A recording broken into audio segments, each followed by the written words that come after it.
Hey everybody, it's Matthew of Mr. Domestic, where I spread joy and positivity through sewing and fabric play. And in this video, I am going to show you how to sew curves in quilting. Super duper fun, and I understand why it's intimidating for some. So I've been working on this whole type pattern by Sharon Holland, and I was like, this is the perfect time to bring more of y'all into the joy of sewing curves. So if that's what you're here for before we get into the content, anytime you're enjoying it, make sure to give it a thumbs up and don't forget to subscribe to my channel. Now let's have some fun together. Yay! This video is going to focus on sewing curves and quilting. The first time I sewed curves was in apparel, sewing like button-up shirts. I probably sewed about 50 or 60 of those. And then jumping into quilting, I was able to apply a lot of those techniques here, and it works similarly. So now I'm going to show you how to sew this to this. Some simple tips so that you will no longer be intimidated by curves.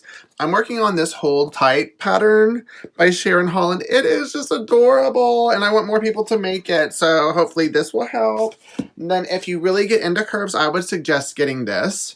Can't really see it, but it's called the Classic Curves Ruler by Color Girl Quilts. And this is awesome. You can cut multiple sizes of curves, and you can just go to town with it. But here, all you need are these two pieces. This is the concave because it's like a cave. This is the convex curve. You're going to put these together. If you see them, it's like they won't fit together. They absolutely will. If it's a good pattern, then you can just trust the pattern with these steps. So with these two, I have my trusty Black & Decker GoPro iron. And I just fold both of these in half on the diagonal. Right here, and then I'm going to press it. You can also finger press it. It's just my iron was on, so I'm going to use that. And then I'm going to fold this one with the same.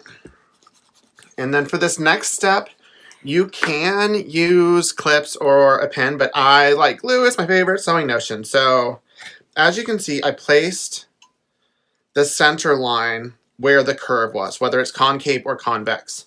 And then I am going to put a little dab of glue here. I'm going to sew with a 1/4 inch seam allowance, so make sure that it's inside the seam allowance so you won't see it. And then with right sides together, I put it like here. And I always prepare curves with the concave curve on top. It goes more smoothly on the sewing machine. And then I will heat set this, heat set this, heat set this. And if you're not sure about the pattern, like if you're not sure it's a good pattern, then I would stop here.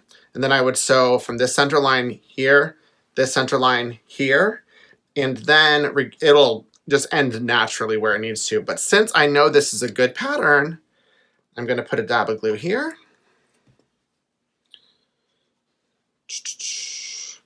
And line this up, and it's going to look weird.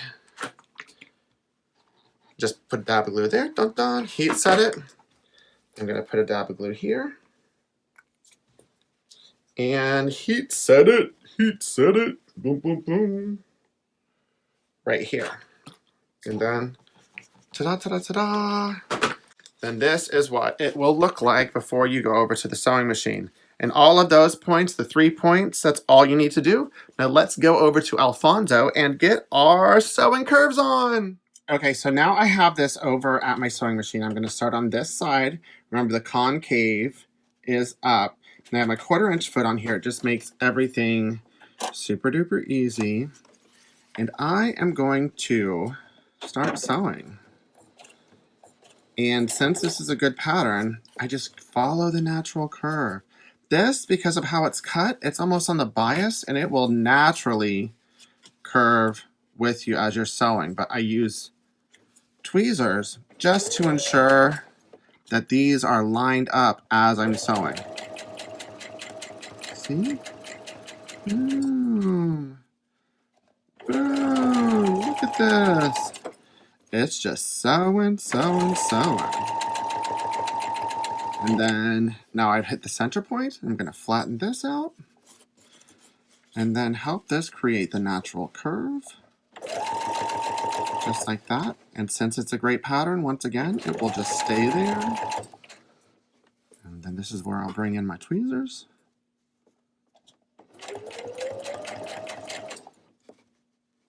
that. And voila. Boom, boom, shake the room. I haven't boom, boom, shake the room in the video in a long time.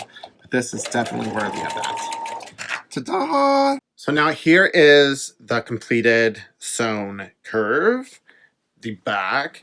And with this, sometimes you need to score the seam allowance that's on the inside depending on how narrow the curve is. So if it was a narrow curve like this, you would need to score it.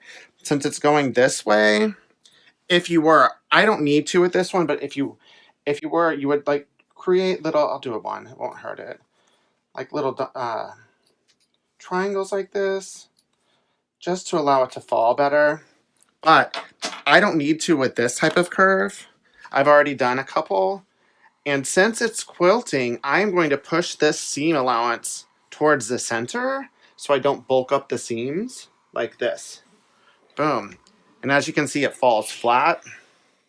And then I'll flip it over and do the other one, just to make sure it's good to go. And sometimes with quilting curves, you need to square this up, but I know this pattern is rad and my sewing was on fleek, y'all. So I'm gonna show you the next thing here. See, this one was one that I didn't have to score, but scoring is important. So these two are gonna go together. And ow, yay, I'm glad that I messed up so I can show you this. See here how they're not the same size? That's gonna happen sometimes with curves. Even when you're doing straight lines, it's gonna happen. Then I use glue again. Right here, I'm gonna place some glue inside the seam allowance. And then what I want to do is to make sure that this seam matches up with the curve seam. Here, sorry if my head's in it. Boom, boom.